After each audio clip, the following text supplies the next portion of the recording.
Hello, everybody. This is Law and Society with No One Unscripted, and this is a quick take on the ongoing developments with Special Counsel Jack Smith and his investigations/slash indictments.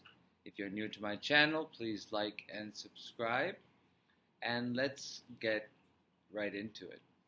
So, we last time we heard Judge Eileen Cannon set a date for the trial for August 14th. And in the latest motion to the court, Jack Smith has asked uh, Judge Cannon for time on behalf of defense counsel so they have the opportunity and the chance to uh, get security clearance for what they have to be privy to, and then they have to go through the evidence that has been turned over to them in discovery, which is a pretrial phase when both sides transfer whatever information they have about the other side in good faith, so trial can happen in a judicious manner.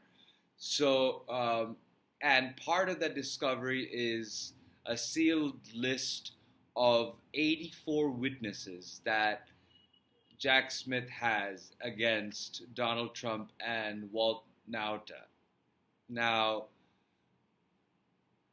84 witnesses for the crimes mentioned, that's a lot of witnesses for any crime.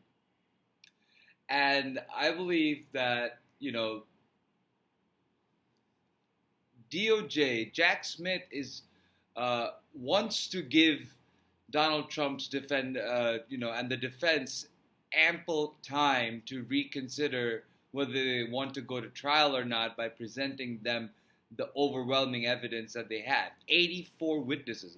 Nothing else, 84 witnesses, that's about as strong as circumstantial evidence can get. You're never going to get Donald Trump come out and say, yeah, well, I obstructed justice, and I unlawfully withheld, and, he's never going to do that. So 84 people corroborating the narrative that Jack Smith has constructed through his finding of fact in the investigation, the grand jury investigation into the Mar-a-Lago documents. Now, Jack Smith is also working at the same time excuse me, on the January 6th and everything that built up to it.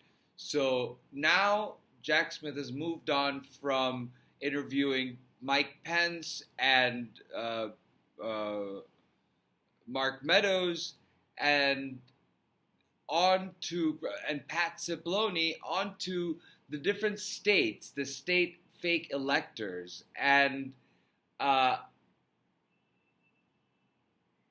state officials like Doug Mastriano and federal officials like Scott Perry. And we don't know exactly where that case is with Scott Perry's cell phone, but that goes to the election fraud claim. And we know that Jack Smith subpoenaed one of Nevada's officials who was part of the fake elector scheme. And we have just learned in the last 24 hours that Jack Smith is in conversation with a man named Michael Roman, who was part of Donald Trump's campaign, to cooperate with the January 6th grand jury. So, Donald Trump is going to find himself in such a bind in the course of the next few months that he's not going to be able to keep up with his campaigns. In the last 5 hours, he messaged out on Truth Social about election interference and how MAGA would not let it happen, all in caps, because he's literally throwing the kitchen sink at Jack Smith. Attacking Jack Smith isn't working. Throwing out false narratives isn't working. I'm innocent, I'm the victim, I'm exonerated, they are coming for you, not for me, I'm just getting in the way. Fight. That's a trope. And then repeat. So, as Donald Trump plays the broken record that he is on Truth Social, keep your eyes on the courts and the filings that Jack Smith is going to be making, and then the defense will make a filing on when they think the trial would be right and how much time they need to go through all of that evidence and how much time the clearance will take, getting the security clearance will take. So they may ask for, in perpetuity, wait, until we get ready. But that's not how the speedy trial thing works. And I believe that Eileen Cannon will hold to that speedy trial rule. Now, that's all I have to say about Jack Smith's progress. It's a lot of progress. It's overwhelming Donald Trump. Donald Trump went with the special master review delay and kept on throwing out arbitrary and frivolous delays left, right, and center wherever he could for the DOJ, everybody raising their speech or debate clause, executive privilege, and all the other roadblocks that you could think of. And none of it has worked.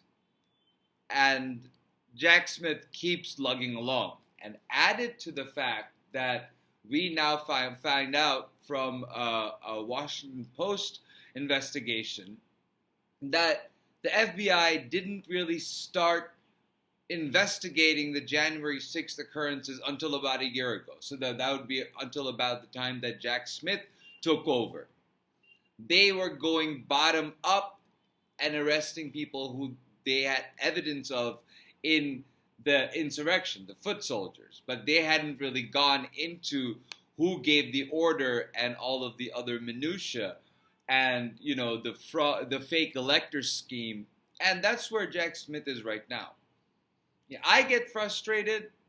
I've been screaming about this since November of 2020, 8 weeks before the insurrection, and I get frustrated, and I always complain and say, come on, we got to go faster. But I understand that this deliberative process takes a long time.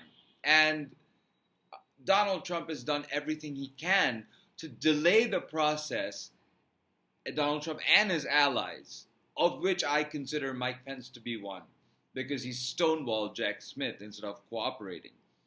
So all of the things that Jack Smith has to consider, the fact that he has turned up an indictment and has 84 witnesses for that indictment in about a year, and that he's moving headstrong with the January 6th, he's already had Mike Pence and Mark Meadows' testimony.